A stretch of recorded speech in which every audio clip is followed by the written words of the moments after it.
पण दावडी गावात आले सयाजी राजे जे आहे तर त्यांचा हा वाडा आहे. दमाजीराव गायकवाड दमाजीराव गायकवाड आहे त्यांचा हा वाडा आहे. मित्रांनो बघू शकतो आपण. आपल्यासोबत आले सरदार श्रीमंत भाऊसाहेबजी राजोळे सटवाजी राजोळे यांचे वंशज. तर ते भेट द्यायला आले वाड्यात. हा सांगते हा वाडा 350 वर्षापूर्वी. हो का? 350 ते 400 वर्ष. आता हा वाडा शिक्षण संस्था आहे का? रयत संस्था आहे. बरोबर. म्हणजे शाळा आहे म्हणून वाडा टिकून राहिला असेल. साफसफाई व्यवस्थित होते. आता इथं मध्ये मेन वाडा कोणता आहे मग आता? चला ना वाडा तिकडे या ना इकडं काय? 350 ते 400 वर्ष पूर्ण राहिलेल्या वाड्याला. मी सांगतो 400 ते 500 वर्षापूर्वीचा हा वाडा आहे. ज्यावेळेस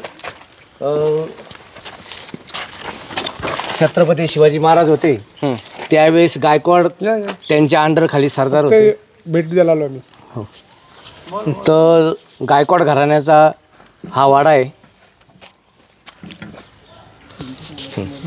होतं का मग इथं काही म्हणजे मध्ये वाडा वगैरे होता का? हा भुयारचा काही विषय नाही.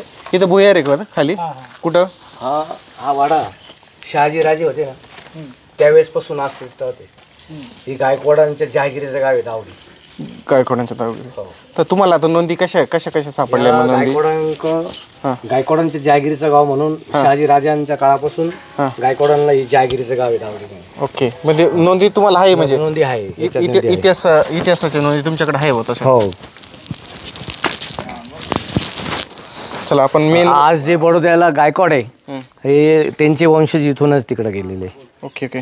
आणि जे नाशिक जवळचं ते गाव कोणतं आहे मग? ते सयाजीराजेंचं कवळानं. ज्यावेळेस दत्तक घेण्यात बडोद्याच्या गायकवाडांना ज्यावेळेस दत्तक घेण्याचा प्रयत्न झाला त्यावेळेस कवळाने येथून गायकवाड घराण्यातून त्या घराण्यामध्ये राजा दत्तक गेला. म्हणजे ते सयाजीराव वेगळे म्हणजे त्यांचं ते दत्तक गेलेले? हे कवळाण्याचे राजे दत्तक गेलेले. ओके. आणि हे इथले जे राजे ते मेन आहे? हो ते मेन आहे. आणि ते हेच तिकडे गेले? हेच ते गेले. Okay okay. मेन म्हणजे ते पण मेनच आहे. गायकवाड घराण्यालाच ती पानिपत नंतर कवळाने गाव बक्षीस दिलं गेलं. बरोबर. तर ते जोडले गेले होते. ते नंतर पानिपताच्या नंतर गायकवाड घराण्यामध्ये दत्तक नसल्यामुळे तर कवळाने घराण्यामधून त्यांनी दत्तक गेले. मित्रांनो ह्या जर भिंती बघितल्या तर एकदम अजून पण त्या भिंती टिकून येईल. खालचे जर तुम्ही दगडाचं स्ट्रक्चर बघाल तर एकदम सुंदर असं स्ट्रक्चर आहे. खाली जवळपास एक 15 ते 20 फुटाचं स्ट्रक्चर आहे खालून दगडाचं.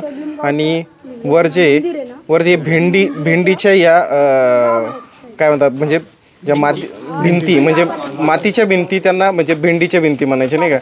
म्हणजे कधी भेंड्याच्या भिंती म्हणजे कसं तोफगोळा वगैरे जर आला तर तो तोफगोळा त्याच्यात म्हणजे घुसून जायचा आणि त्याच्याने जी किल्ल्याची हानी व्हायची नाही.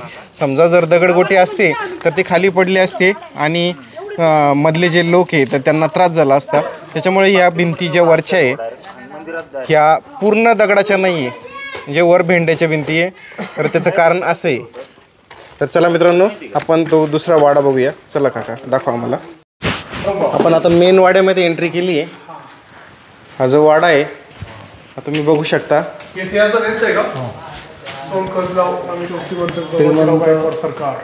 हे श्रीमंत दमाजीराव गायकवाड सरकार यांचं हे सिंहासन आहे. इथं ते बसून राज्यकारभार चालवायचे. बघू शकता.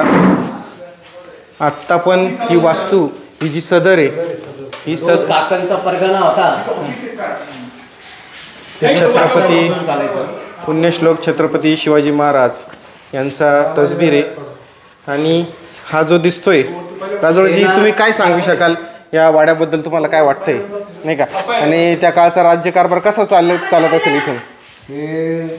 श्रीमंत दमाजीराव गायकवाड सरकार यांचा चाकण परगण्याची जहागिरी होती यांच्याकडे. बरोबर. त्यावेळेस ही निमगाव दावडी यांचं खाजगी प्रॉपर्टीचं गाव आहे. इथं पाठीमागं ही विहीर आहे का? इथं हे 12 आहे का? इथं विहीर आहे? 12. का हो दादा सर इथं काय आहे? 8 आहे का विहीर आहे? काय आहे? तळ आहे 2 किलोमीटर अंतरावरती. बर. त्या तळ्यामधून सायकल पद्धतीने पाणी चाललेले म्हणजे ते अजून पण आहे का? अजून हे तळ आहे. तिथं तळ आहे, तिथून पाणी येतंय का मग? तिथून नाही, आता पाणी थोडं खंडित झालेलं आहे. हा. कुंडी टाईप असं सायपन पद्धतीने पाणी इथे येत होतं. इथून बाहेर एक हौद आहे, त्या हौदामध्ये बांधण्यात होतं असं, म्हणजे सायपन म्हणजे दगडाचं सायपन होतं ते. हा दगड पाटाने करून गुपित पाणी आहे. आणि ते उंच किती उंच होतं ते? किती उंच इथून? इथून 2 किलोमीटर अंतरावरती, पण त्या उंचावट्यावरती म्हणजे 2 किलोमीटर अंतरावरून सायपन पद्धतीने पाणी इथं आणून अरे इथं पाणी त्याचं पिण्यासाठी उपयोग करत होते. म्हणजे मित्रांनो बघू शकता किती जुनी मंडळी किती हुशार होती आणि किती म्हणजे वाकबर होती की म्हणजे आपलं पाण्याचं साठा दुश्मनला कळू नये म्हणून त्यांनी एकदम गुपित पद्धतीने पाणी आणलेलं होतं. हा बघू शकता, हा वाड्याचा पाठीमागचा परिसर आहे, हा सदरीच्या समोरचा परिसर आहे.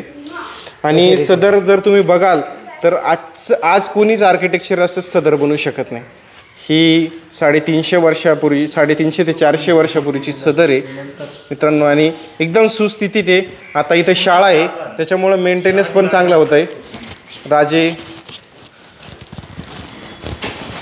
भाऊसाहेबजी राजोळे वंदन करताना श्रीमंत दामाजीराव गायकवाड सरकार यांच्या समाधीला आपल्या त्यांच्या सिंहासनाला. इथं आता रयत शिक्षण संस्थेची शाळा आहे आणि शाळेमुळे इथं चांगल्या पद्धतीने हे वास्तू टिकून आहे. शाळेचीच कृपा आहे, शाळेची कृपा, नाहीतर म्हणजे इतकी वास्तू टिकणं हे शक्य नाही. हां, शाळेच्याच कृपा आशीर्वादानं शाळा इथं चालू असल्यामुळेच ही शाळेची पडझड थांबली, म्हणजे वाड्याची पडझड थांबली. म्हणजे जर वास्तूचा वापर असला तर ते वास्तू टिकून राहते. आणि शिल्पशैली जर तुम्ही बघाल तर एकदम कोरीव काम, असं सुंदर कोरीव काम केलेले हे बघू शकता. ही कांडी घ्या. इथं हा वाड्याची ही बाहेरची बाजू, हे पण जुनच आहे, म्हणजे हे पहिलेच आहे, आत्ताचं काहीच कन्स्ट्रक्शन केलेलं नाही. हे भिंत तुम्ही बघू शकता.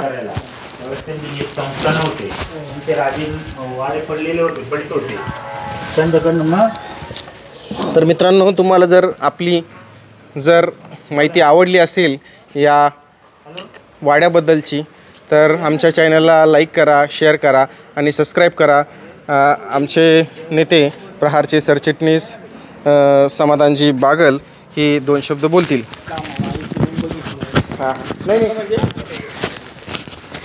समाधानजी, तुम्हाला काय वाटतंय, आपण जी भेट दिली? आम्ही सकाळपासून वाबगाव इथे राज्याभिषेक दिनानिमित्त आलो होतो. त्यानिमित्त आम्ही 1-2 जुने वाडे बघितले. आज दावडी या ठिकाणी दामाजी गायकवाड यांचा हा पुरातत्व विभागाचा वाडा आहे. आणि ह्या वाडा इतका सुंदर आहे की दगडाची जर भिंत बघितली तर कोणीही सांगणार नाही, कोणता आर्टिस्ट नाही आहे की इतकं चांगलं काम करू शकेल. या ठिकाणी रयत शिक्षण संस्थेची शाळा आहे आणि ह्या शाळेमुळे आज हे वाडा टिकून आहे. कुठल्याही प्रकारचा यामध्ये दगड कुठेही हल्लेलं नाही आहे. इतकी सुंदर वास्तू आहे. ह्या वास्तू ही वास्तू एवढी सुंदर आहे की आपण महाराष्ट्रातील सर्व शिवप्रेमी असेल, होळकरप्रेमी असेल, त्यांनी सर्वांनी इथे भेट द्यावी एवढीच विनंती करतो. धन्यवाद. असं सुंदर असं स्ट्रक्चर आहे. तुम्ही जर नमुना बघाल, इथं हे चिन्ह बघाल, एकदम सुंदर अशी आकृती. शरम प्राणी समोर इथं हे 2 बुरुज आहे. वर अशी गॅलरी असेल वर कदाचित. वाड्याच्या दोन्ही बाजूला शर्माचे चित्र आहे. शरम म्हणून नाही, गॅलरी असेल वर राजोळची, वर गॅलरी असेल बहुतेक. गॅलरी सैनिकांसाठी टिळणी करण्यासाठी गॅलरी असेल कदाचित, गावाची टिळणी करण्यासाठी. हा 3 मजली वाडा होता. ओके, 3 मजली वाडा आहे मित्रांनो, बघू शकता. तिथे सायकल लावण्याकरता स्टँड लावलेलं आहे.